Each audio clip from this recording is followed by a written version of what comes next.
Welcome back. ఇన్నాళ్ల పాటు బంగారం అంటే అదో ఆసరా అనుకునేవాళ్ళు. ఏదైనా కష్టకాలం వస్తే బంగారం ఉందిగా అనుకునేవాళ్ళు. సమస్య వచ్చినప్పుడు అంత బంగారం అమ్మి దాని నుంచి బయటపడేవాళ్ళు. ఇప్పుడు ఆ బంగారు భరోసా లేనట్టేనా? వచ్చే రోజుల్లో బంగారం ఉండడాన్ని పెద్ద ధైర్యంగా ఫీల్ అవరా? కారణాలేంటి? Let's watch.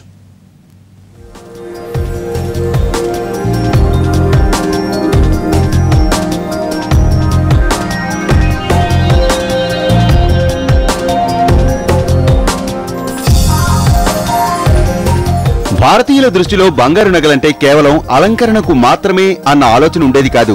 బంగారం అంటే వాళ్ళసలు లోహమని భావించరు. అదో హెల్పింగ్ హ్యాండ్ గా ఫీల్ అవుతూ ఉంటారు. అవసరానికి అప్పిచ్చే ఆపన్న హస్తంగా లెక్కిస్తారు. మా ఇంటి మహాలక్ష్మిగా గుర్తించి దాన్ని పువ్వుల్లో పెట్టి చూసుకుంటారు. ప్రపంచంలో ఏ దగ్గరి బంధుత్వం చేయని సాయం చేస్తుందని బలంగా నమ్ముతూ ఉంటారు. గోల్డ్ ను రియల్ ఫ్రెండ్ కేటగిరీలో ఉంచి దాన్ని విపరీతంగా ప్రేమిస్తూ ఉంటారు. మరీ ముఖ్యంగా ఆడవాళ్లైతే బంగారం ఎంతుంటే అంత భరోసాగా ఫీల్ అవుతూ ఉంటారు. బంగారాన్ని భర్త కన్నా మించిన బంధువుగా విశ్వసించే వాళ్ళు ఉన్నారు. తమ చుట్టూ నలుగురు లేకున్నా కాసింత బంగారం ఉంటే చాలని ఎంచేవాళ్లు ఉన్నారు.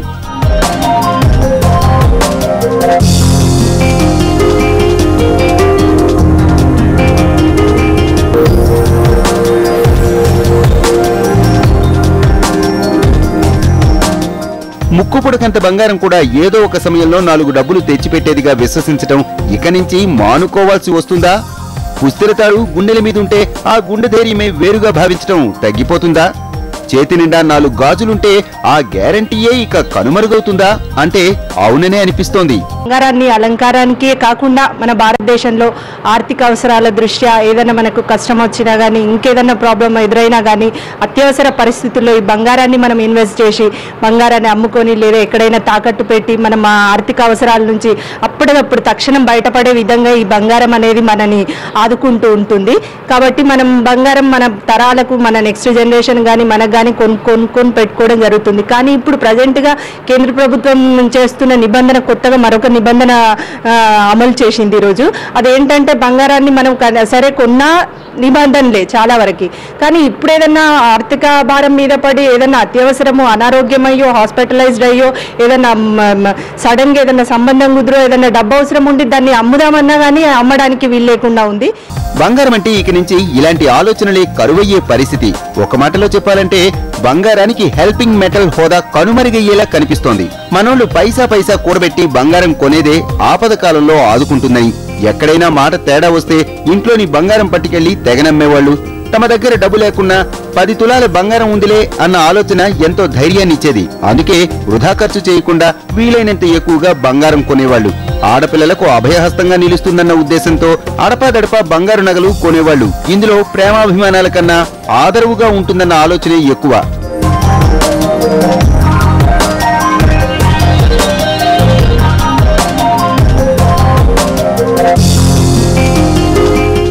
దీంతో పొలం డబ్బు వచ్చినప్పుడు, చిట్టీల డబ్బు చేతికందినప్పుడు, ఇల్లు వాకిళ్ల విక్రయాల్లో వాటాలొచ్చినప్పుడు మనోళ్లు చేసే మొదటి పని బంగారం కొనడంగా ఉండేది. కొందరైతే తమ దగ్గర అవసరానికన్నా మించి ఉన్న డబ్బును బంగార కొనుగోళ్ల రూపంలోనికి మళ్లించేవాళ్లు. దీంతో ఏడాదంతా ఏదో ఒక రూపంలో బంగారు కొనుగోళ్లు జరుగుతూ ఉండేవి. వీళ్లు వాళ్ళు అన్న తేడా లేదన్నట్టు ప్రతి ఒక్కరూ అంతో ఇంతో బంగారం కొనడాన్ని ఒక అలవాటుగా మార్చుకున్నారు. దీంతో బంగారం ఒక మార్కెట్ గా విస్తరించింది. అందుకు బులియన్ మార్కెట్ అన్న పేరు పెట్టి మరీ పిలిచేవాళ్లు. వీటిలోని హెచ్చుతగ్గులొక వార్త. బంగారం ధరలు భారీగా పెరిగే అవకాశం ఉంటుందని వాటిని విపరీతంగా కొనేవాళ్లు. ఆ పెరుగుదలలో లాభాలను చూసుకునేవాళ్లు. కొందరైతే బంగారం ధరలను ప్రభావితం చేసేవాళ్లు. ఇలా మార్కెట్లో గోల్డెన్ ట్యాక్స్ బాగానే సాగేవి. ఇప్పుడున్న ఇంట్లో ఉన్న బంగారం తీసుకుపోయి షాప్లో ఇచ్చినా కానీ షాప్లో అతను కూడా అది బంగారం తీసుకునేడానికి వీలు లేకుండా చేసిండ్రు. కేవలం 10,000 మాత్రమే ఇస్తామంటున్నారు. మిగతా అంత అమౌంట్ ఆన్లైన్ ట్రాన్సాక్షన్ అంటున్నారు. మళ్ళీ తీరా అక్కడ బ్యాంకు పోతే ఆన్లైన్ ట్రాన్సాక్షన్ అంటే మళ్ళీ 1,00,000కి ఎక్కువ ఉండద్దు, 2 లక్షలకి ఎక్కువ ఉండద్దు అని మళ్ళీ అక్కడ నిబంధనలు. కాబట్టి ఈ నిబంధనలు అన్ని చూస్తూ ఉంటే ఇది చాలా సమస్యలకు గురి చేసే విధంగా ఉంది. ఇప్పుడు ఈ బంగారం కొనుగోలు కాస్త బాగా తగ్గేలా కనిపిస్తోంది. మామూలు బంగారానికి, కాకి బంగారానికి పెద్ద తేడా ఉండకపోవచ్చు. ఎందుకంటే జనం బారువుల కొద్దీ బంగారాన్ని కొని బీరువాల్లో దాచేవాళ్లు. జనం ఎడాపెడా బంగారం కొనేస్తూ ఉండడంతో ఏటా క్వింటాల కొద్దీ బంగారం దిగుమతులు జరిగేవి. అయితే ఈ బంగారం అంతా ఎక్కడ దొంగలు అక్కడే గుప్చప్ అన్నట్టుగా మారేది. లెక్కల్లో కనిపించేది కాదు. అవసరానికి మాత్రం తనఖా పెట్టి డబ్బు వచ్చిన వెంటనే విడిపించేవాళ్లు. బంగారం అమ్మడం అన్నది అంత తేలిగ్గా జరగదు. అంత భద్రంగా దాచుకుంటారు.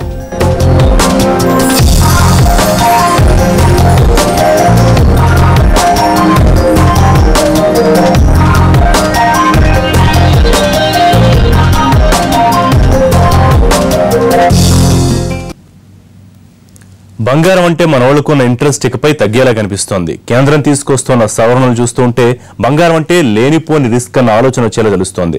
సినిమా కష్టాలాగే వచ్చే రోజుల్లో బంగారు కష్టాలు వచ్చినా రావచ్చు అంటున్నారు. కారణం ఏంటి? అసలు కేంద్రానికి భారతదేశం ఆర్థిక అవసరాలు, వాటి వెనుక దాగిన గోల్డెన్ సీక్రెట్ తెలుసా అని అడుగుతున్నారు.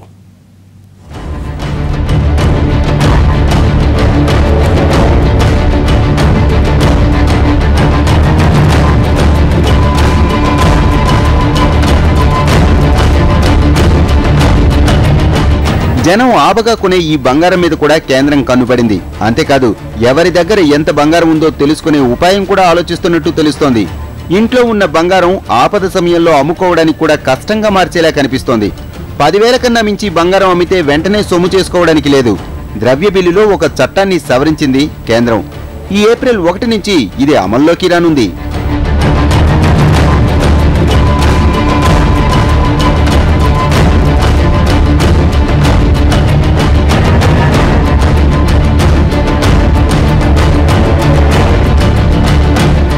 దీని ప్రకారం బంగారం అమ్మాలనుకుంటే బంగారం విలువ 10,000 లోపుంటేనే ఆ డబ్బు తీసుకోవచ్చు. 10,000 కానీ దాటితే దాన్ని చెక్కు రూపంలో కానీ ఆన్లైన్ ద్వారా కానీ చెల్లించాలి.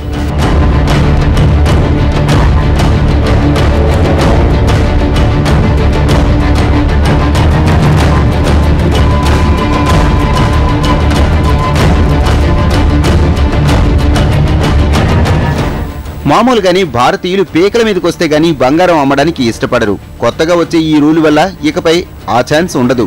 ఉదాహరణకు గంటలోపు 1,00,000 కావాలంటే ఏదైనా విలువైన ఆభరణం అమ్మేద్దాం అనుకుంటే అదంత తేలిగ్గా సాధ్యపడదు. ఎందుకంటే ఆ మొత్తం 10,000 దాటింది కాబట్టి దాన్ని ఆ బంగారు షాప్ అతను చెక్కు ఇవ్వాలి. దాని ద్వారా 2-3 రోజుల సమయం కూడా తీసుకుంటుంది. ఈ అవసరాలను దృష్టిలో పెట్టుకొని కనీసం ఈ బంగారం విషయంలో కొంతలో కొంతవరకైనా కానీ ఈ నిబంధనలు సడలిస్తే మా మహిళలకు మేలు చేసిన వారైతారని నేను తెలియజేస్తున్నాను. కొంచెం మహిళలందరినీ దృష్టిలో పెట్టుకొని ఇంకా మిడిల్ క్లాస్ వాళ్ళు ఉంటారు, వాళ్ళైతే ఇంకెక్కువ పైసా కూడగట్టుకొని పోగు చేసి పైసా పోగు చేసి బంగారం అనేది దాచుకోవడం జరుగుతుంది.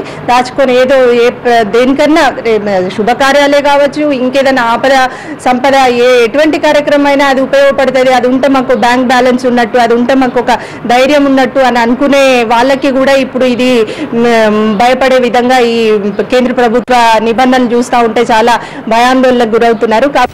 ఇక రెండో ఆప్షన్ ఆన్లైన్ ట్రాన్సాక్షన్. ఇలా చేస్తే ఎక్కడి లెక్కలు అక్కడ బయటపడిపోతాయి. హార్డ్ క్యాష్ ని కంట్రోల్ చేసి డిజిటల్ క్యాష్ ని ఎంకరేజ్ చేయటం అనే కాన్సెప్ట్ ఇందులో ఉన్నట్టు కనిపించినా దీని మీద కట్టాల్సిన ట్యాక్స్ భారీగా ఉంటుంది. 10 తులాల బంగారం అమ్మాలనుకుంటే దాని ద్వారా సుమారు 3 లక్షల రూపాయలు మన ఖాతాలో కలుస్తాయనుకుంటే అది ఆన్లైన్ ట్రాన్సాక్షన్ ద్వారా మనకు చేరేసరికి 30% స్వాహా అయిపోతుంది. మధ్యతరగతి కుటుంబాలకు బంగారం అంటే ఒక భరోసా. ఆ బంగారం తోటి వాళ్ళ పెళ్లిలకు గానీ చదువులకు గానీ అన్నిటికి గానీ ఎమర్జెన్సీ కింద వాడుకోవచ్చు అనే ఉద్దేశంతో మధ్యతరగతి మహిళలు పొదుపుగా కొంత బంగారాన్ని కూడా జమ చేసుకొని పెట్టుకునే పరిస్థితి మధ్యతరగతి కుటుంబాలలో ఉంటుంది. కాబట్టి బంగారానికి రసీదు చూపెట్టాలి అని ఒకసారి చెప్పడం, తాతల తండ్రుల కాలం నుంచి వచ్చే బంగారం మీద కూడా ఇవాళ ప్రభుత్వం కన్నేసింది. ప్రభుత్వం బంగారం అమ్మాలన్నా కొనాలన్నా, వారసత్వం నుంచి వచ్చిన బంగారాన్ని అమ్మాలన్నా కొనాలన్నా ప్రభుత్వం ఆంక్షలు పెట్టడం నిజంగా బాధాకరం. ఈ రోజు మహిళలందరూ కూడా ఒకసారి ఆలోచన చేసుకోవాలి. ప్రభుత్వ వైఖరి మీద మనం అందరం కూడా పోరాటం చేయాల్సిన అవసరం ఉంది. ప్రభుత్వం ఈ నిర్ణయాన్ని వెంటనే వెనక్కి తీసుకోవాలి. ఇది వరకు అలా ఉండేది కాదు. 1,00,000కు అమ్మితే అంత మొత్తం సొమ్ము చేతికి అందేది, అవసరం కూడా వెంటనే తీరేది. ఇప్పుడు అలాంటి లావాదేవీలకు దాదాపు కాలం చెల్లినట్టే. అవసరానికి బంగారం అమ్ముతుంటే దానిలోంచి ట్యాక్స్ రూపేణా కట్టడం, తద్వారా తమకు అవసరమైన మొత్తంలో లోటు కనిపించడం, ఈ లోటు పూడ్చుకోవటానికి మళ్లీ తిప్పలు పడ్డం, ఇలా బంగారం అమ్మినోళ్ళవి మామూలు కష్టాలు కాదు. ఇలా ఆపదల్లో ఆదుకునే బంగారం కాస్త అష్ట కష్టాల పాలు చేసేలా కనిపిస్తోంది. గతంలో బంగారం కొనడం భరోసాగా భావిస్తే అది కాస్త భయాందోళనలుగా మారవచ్చునే అంటున్నారు.